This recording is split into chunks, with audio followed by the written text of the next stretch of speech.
Hello guys, તો આજે આપણે બનાવવા જઈ રહ્યા છે કિચન કિંગ મસાલો. અને એક વસ્તુ કહી દઉં છું કે આપણે છે ને મસાલા સિરીઝ ચાલુ કરી રહ્યા છે. મસાલાની સિઝન છે તો ઘણા બધા મસાલા હું તમને બનાવીને બતાવવાની છું. તો આજે એપિસોડ 1માં આપણે કિચન કિંગ મસાલો સ્ટાર્ટ કરી રહ્યા છે. તો ચાલો જોઈ લઈએ કિચન કિંગ મસાલામાં શું શું આવશે, કેટલું માપ લેવાનું છે હું તમને ડિસ્ક્રિપ્શનમાં જણાવી દઈશ. અને અત્યારે મેં જે કાંઈ વસ્તુ લીધી છે એ બધું હું તમને બતાવી દઉં છું. આ બધું મેં અત્યારે મિક્સ કરીને રાખી દીધું છે એટલે આને ધીમા આંચે આપણે શેકવાનું છે. અને પહેલી વસ્તુ લીધી છે આપણે તજ, લવિંગ, બાદિયા, કાળા મરી, કાળી એલચી, જીરું, એલચી, જાયફળ, જાવિત્રી, સાઈ જીરું, ધાણા આખા, રાઈ, કસૂરી મેથી, વરિયાળી, સૂંઠ પાવડર, મગજતળીના બી, ખસખસ, ચણાની દાળ, મેથી દાણા, હળદર પાવડર, સંચર પાવડર ને મીઠું.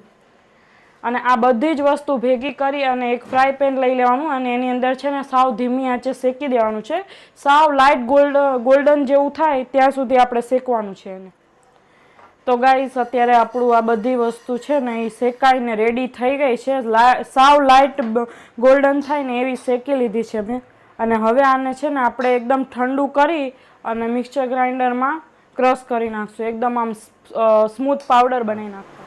તો ગાઈસ, આપણો બધો શેકેલો મસાલો તો એ ઠંડો થઈ ગયો છે અને હવે છે ને મિક્સર ગ્રાઇન્ડરમાં નાખી અને એકદમ ફાઇન ક્રશ કરી નાખશું બધું સરસ. તો ગાઈસ, જો આખા મસાલા હોય ને એ બધા શેકી અને ગ્રાઇન્ડ કરી લીધા. પછી જે મસાલા પાવડર ફોર્મમાં છે એ બધા મસાલા છે ને તમારે આવી રીતના ઓલું ફાઇન તમે ગ્રાઇન્ડ કરી લ્યો ને એના પછી માપ સાથે એની અંદર મિક્સ કરી અને પછી એકવાર મિક્સરને ફેરવી અને મિક્સ કરી દેવાના છે.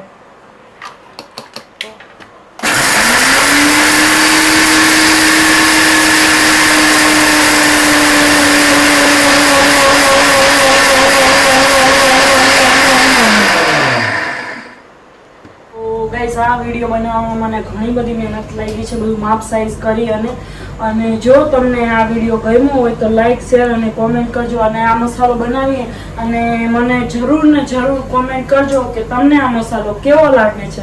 બાય.